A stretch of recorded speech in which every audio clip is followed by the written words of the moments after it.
Well, hello again, everybody. This is Christian Massar with another episode of the Historical Thoughts and Interpretations podcast. So today I'm going to be doing a shortened version of essentially another podcast that I've done in the past, which was the memory of World War II, or the Great Patriotic War, in the Russian Orthodox Church. The much longer episode will be episode 8. That one is a few hours long. So this one will give a little bit of an intro to that other topic, and if you want to listen to a longer one with more detail, please listen to, again, episode 8. So we'll get right into it, but first I have a quick little message. Hello, listeners. Thank you so much for listening to this podcast, and I sure hope that you've been enjoying the thoughts given in the Historical Thoughts and Interpretations episodes. But I would like to ask if you would consider making a pledge to the podcast via Patreon. I have many projects in mind for this podcast, and the books, paper, and so on needed to produce the episodes will not be free. Help keep Historical Thoughts flowing so that we can interpret the past and learn from it. You may pledge any amount that you like, and whatever you choose to give will be appreciated. If you would like to donate, go to my Patreon link at patron.podbean.com/historicalthoughts. And again, that's patron.podbean/historicalthoughts. Now, let's get back to the episode. When a country is under the threat of foreign invasion, any possible weapon can or will be used in the fight. The same was true during the Soviet Union's Great Patriotic War with Nazi Germany, when the Russian Orthodox Church, or the ROC, helped rouse the Soviet people to the war effort, despite the fact that it had been persecuted under an atheistic communist government. In modern times, the Church has revered the Soviet Union's epic, holy battle for survival. But the religious memory of the war is somewhat complicated. How does the memory of anti-religious communist persecution fit with that of, quote, holy Russia fighting Nazism? We will gain some insight into this seeming contradiction. We will also survey some manifestations of the ROC's perspective of the Great Patriotic War, including its memory rituals, literature, and even national exceptionalism in some cases. According to an article published on the website pravda.ru, the Nazi invasion of the Soviet Union on June 22, 1941, helped save the ROC, which had been living under a regime hostile to religion. The crisis was presented as an event that had turned the atheistic nation back to God. In 1943, Stalin made an about-face regarding religion, no longer interested in actively persecuting the church. The article says that this is evident because at the start of the war, between 150 and 400 parishes were active in the Soviet Union. But after a few years, this number increased to 22,000. A monk was quoted in the article who supposedly prophesied in 1918 that Germany would invade Russia, actually making Russia stronger. The article notes that the Great Patriotic War with the German invaders continued until May 1945, corresponding to the holidays of George the Victorious and Easter. The war was thus given a religious element. Even more powerful was how the article connected the nation's wartime sacrifices and suffering with the revival of religiosity and the salvation of people's souls. It's well known that the Soviet government persecuted Orthodox Christianity, as mentioned in the Pravda.ru article. Yet this same article paints a positive picture of the Soviet war effort. What is behind this apparent contradiction? To answer this question, we must first look at Russia's relationship with its dominant religion, Russian Orthodox Christianity. How does this relationship in turn affect the view of foreigners in general, and specifically the war against the German invaders of 1941? This will help us analyze what the modern ROC thinks of the Great Patriotic War. For many individuals, one's faith is a critical part of his or her identity. If enough people identify with a religion throughout a nation, it may become part of their national identity and culture. The Russian people are an example of this. For many, Russian Orthodox Christianity is essential to Russianness. It has been said that during the Tsarist regime, Russia had 3 defining characteristics, quote, autocracy, orthodoxy, and nationality. Russia was even known as the Third Rome for a time, which meant that it was the last stand of, quote, true Christianity. This was a conception of religious and national superiority in which Russians were a kind of, quote, chosen people, and their nation was the final stand of true Christianity. In Russia, religion was certainly not simply a matter of individual belief. Holy Russia is a term often used to describe the Russian relationship with Orthodoxy. The same is true in the post-Soviet era. A survey conducted in 1996 found that 83% of religious Russians were Orthodox Christian. Being Orthodox is equivalent to being Russian. Indeed, the Orthodox identity is part of Russian ethnicity and the national soul. So, of course, not every Russian is an Orthodox Christian, not every Russian is religious, but Orthodox Christianity is an important part of that. This has led to radical national religious views which do not have the blessing of the Patriarchate or the leadership of the official Russian Orthodox Church. Such views include the doctrine that God asks Russians to be Russian. The idea here is that Russians have divine favor, and groups such as the Resurrection Orthodox Brotherhood hold to perceptions of ethnic exceptionalism. In several ways, this ethnic aspect of Russian Orthodoxy has overridden actual religious practice and belief. Studies have discovered that some Russians identified primarily with their ethnicity, not their religious practice. There were many, quote, Orthodox people that did not even believe in God. Such atheists may become religious in a way in order to fit with their religious society, or perhaps they adopted a faith identity that reinforced their ethnicity. And of course, this is all up to the individual. One's religiosity is a matter of the heart and a matter of the mind, not necessarily social pressure, but there can be social pressure in that. But in the end, it's a personal thing, but sometimes trends like this can be found, as these studies show. Father Georgy Chistikov wrote that in the 1990s, some Orthodox simply used their faith as a lens through which they viewed non-Russians as the other. This othering led to an intense fear of foreigners, Catholics, and Protestants, as well as a suspicion of Christian unity movements. In such cases, this power of religious identity has been combined with the national defensive ideology of the Tsarist period. This wing of orthodoxy has become an ideology like that of old nationalism, autocracy, orthodoxy, and nationality. But things were very different for the Orthodox Christians in the Soviet period. Marxist-Leninist ideology, upon which the Soviet Union was built, was vehemently anti-religious. Faith was believed to be a distraction from the vision of proletarian revolution, as well as a, quote, divisive manifestation of false consciousness. Both Christians and Muslims suffered martyrdom by the thousands under Soviet religious persecution.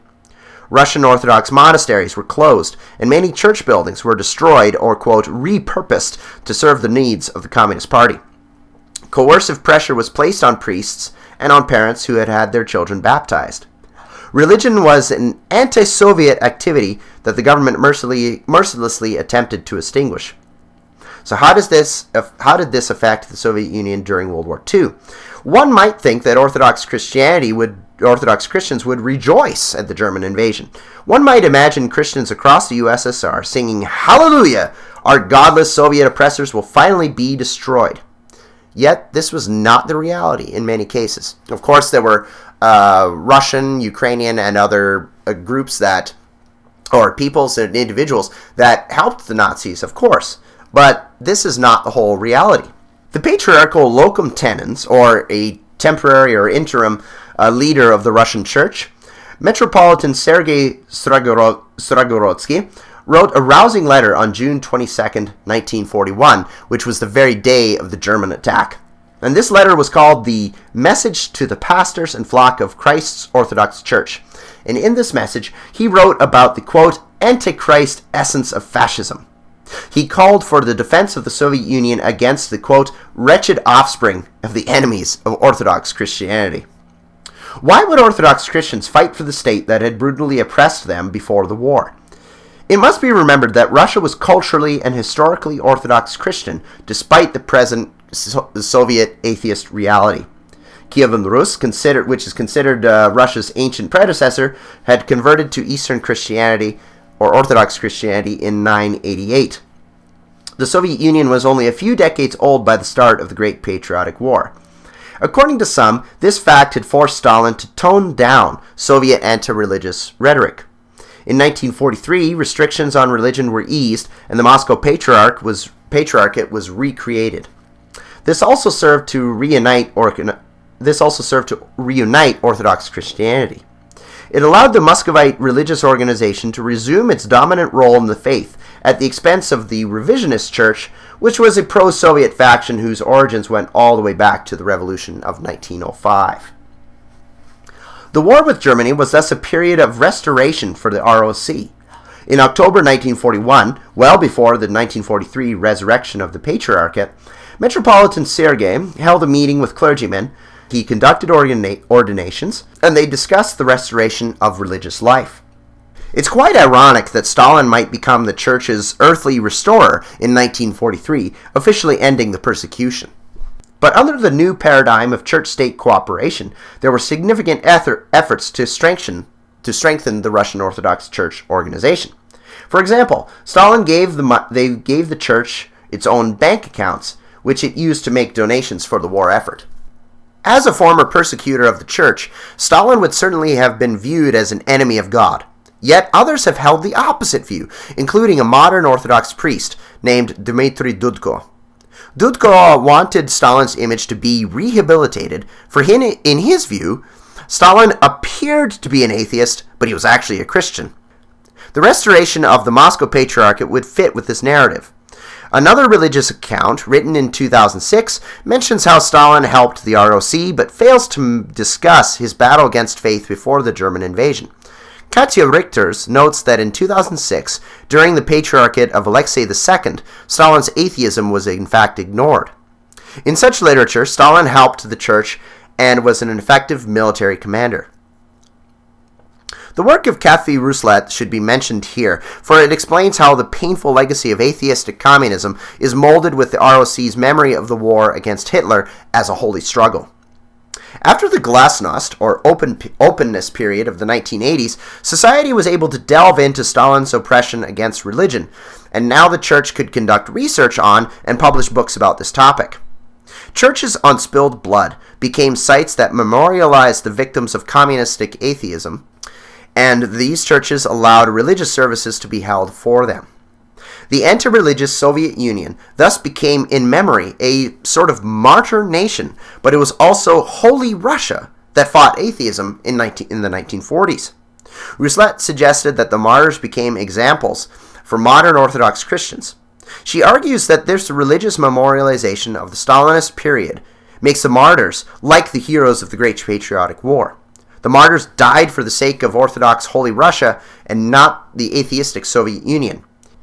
In this way, Rousselet says that these martyrs continued the legacy of the Russians that fought the Tatars and Napoleon.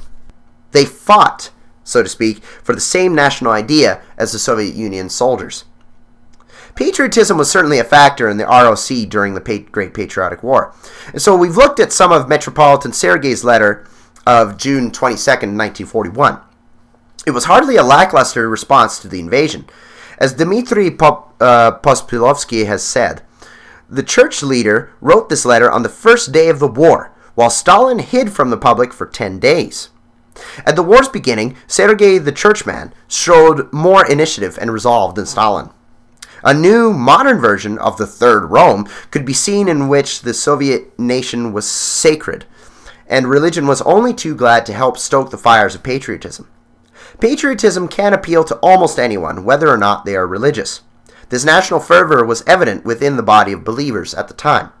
For in response to Metropolitan Sergei's address, church members are said to have voluntarily donated money, government loans, jewelry, and footwear to the needs of the front lines. Orthodox Christians also collected funds for the raising of a Dmitry Donskoy armored division. Russian Orthodoxy looks back with pride upon the eventual Soviet defeat of Nazi Germany. In both Russia and Belarus, the Church commemorates victory over fascism, and in their official commemorations they are grateful for the Soviet Union's defenders during that conflict. On August 16, 2013, the 70th anniversary of the Battle of Kursk, The Patriarch of Moscow and of all Russia, Kirill, met with veterans of the Great Patriotic War. These veterans had fought in battles from the Siege of Moscow to the Battle of Berlin, and the Patriarch awarded some of them with the Orthodox Church's religious decorations. This ceremony occurred in the rebuilt cathedral known as Church Christ the Savior, a church that was first built after the Russian Empire beat the French Emperor Napoleon in 1812, had been destroyed by the Soviet government in 1931, but rebuilt in the year 2000. On May 9, 2014, Orthodox youth celebrated Victory Day in Moscow by praying for deceased soldiers and then setting out for Gorky Park. Some wore World War II-era military garb as they congratulated veterans with gifts and flowers. Veterans thanked the youngsters and spoke earnestly about their wartime experiences. They talked about being atheists before the war, but eventually coming to orthodoxy. God was with them, they believed, in hopeless situations, which allowed them and the nation to emerge victorious. The veterans still cherished this triumph. But they also spoke about compassion, the seeds of which were said to have been planted during the war's dark days. The conflict has been perceived as a moment through which Russia's soul was tested and purged. Numerous religious stories appear in which the war has a great effect on individuals. We already looked at veterans learning to trust God through their time on the front. There is also the story of a, quote, letter to God. Supposedly, this letter was found on a soldier killed in the war, but its actual authenticity is doubted. The soldier wrote about looking at a beautiful night sky and coming to belief in God. He berates himself for not having faith earlier in his life, and he asks God to forgive his past atheism. In such narratives, the war strikes fear in soldiers' hearts, which draws them to faith. In this kind of literature, God cared for soldiers, but the war also had a cathartic effect on people's souls. Metropolitan Sergei himself said as much in 1941, believing that the war would heal national spirituality and cure such ills as selfishness and the lack of patriotism. The war was a battle of civilizations, according to one A. Kravchenko. He argued that at the Battle of Stalingrad, the rational, irreligious civilization of Nazi Germany tried to defeat the Soviet Union's conservative, idealistic, and religious culture. When the Russians, or Orthodoxy, ultimately won at Stalingrad, it was a victory for spirituality.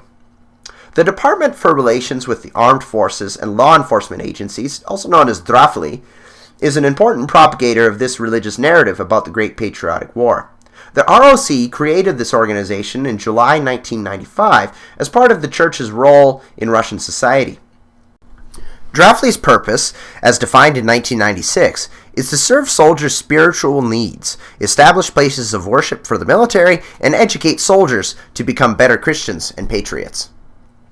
This group has produced much of the material described above, such as the Letter to God and A. Kravchenko's views on Stalingrad.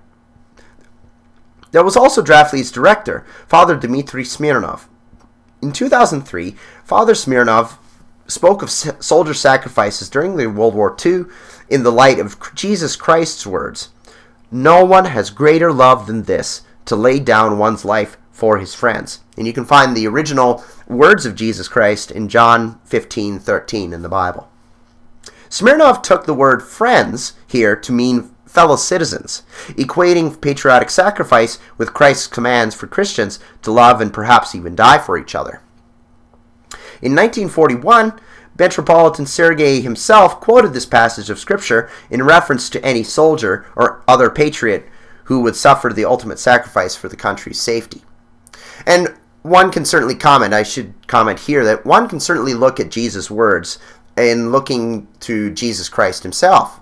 John 15:13 was said just before Jesus died on the cross to save believers from their sins, right? So that one would comment that that would be the ultimate context of Jesus' death. And so greater love has no man than this, going to the cross and dying for his friends' sins.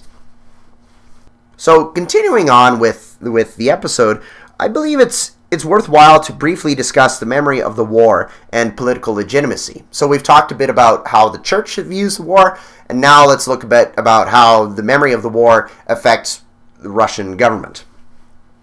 In 2014, someone named Tikhon Dzyadko wrote a rather critical article and it was posted on the website New Republic.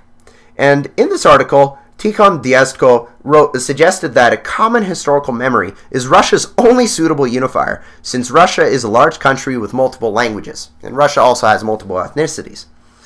The only other thing that Russian citizens have in common, believed the author, is a corrupt governmental system. This article was in fact very critical of Russian culture in general, arguing that the country has no effective national memory other than the Great Patriotic War. According to this view, the war is the country's only historical event that is unambiguous. It affected so many people across so many cultural and religious lines that most modern Russians agree on it, regardless of their background or language. President Vladimir Putin has appropriated this memory to increase his legitimacy. By summoning the memory of Russia's defeat of fascism back in 1945, he suggests that Russia still has a role to play in maintaining world peace and security. According to this article we just looked at, Putin even uses the Great Patriotic War's religious element by associating himself with the unification of Orthodoxy. Considering the importance of Orthodoxy in Russian society, the positive impact of this on Putin's legitimacy and popularity is obvious. The memory of World War II in Russia has caused strained relationships with foreign nations, and the ROC has been involved in some of these controversies. The Soviet victory in the Great Patriotic War allowed Russian rule and influence to expand. In the post-Soviet world, this has caused the Russian government and the Russian Orthodox Church to get involved in their neighbors' internal affairs when it appeared that Russia's national memory was being insulted. For example, in Estonia, a statue called the Bronze Soldier had been built in memory of Soviet soldiers who lost their lives in World War II. But in May 2007, the Estonian government moved the monument to an Estonian military cemetery.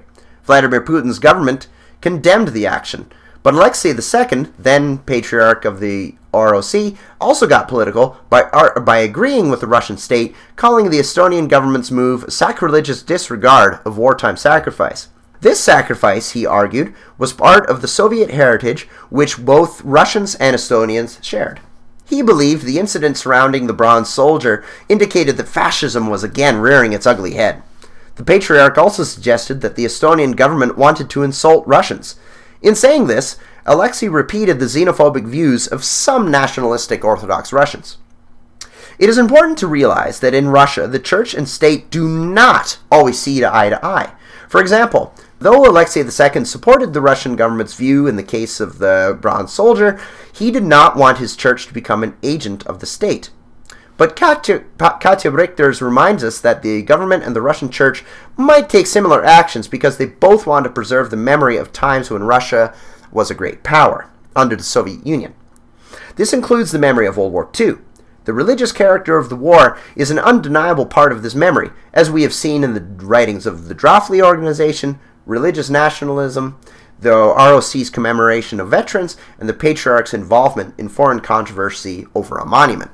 Considering the extreme importance of both the Great Patriotic War and Russian Orthodoxy in Russian society and politics, it is unlikely that the narrative of God's struggle against fascism will go away anytime soon. Well, that's it for this episode, and I hope you guys enjoyed it. And again, you can listen to a much longer version, episode 8, which is a few hours long. And hope you've enjoyed the podcast show in general, and if you would like to donate pledge some funds to it via Patreon, I'd really much appreciate it. It helps the podcast keep going.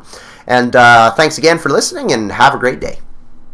And here's something a little different as well. This is a little bit of a blooper reel, because sometimes editing, although a very important part of a podcast production, it's also kind of a tedious one.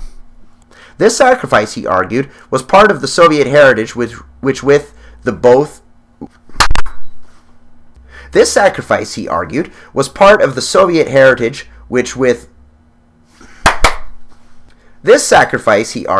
was part of the Soviet heritage which both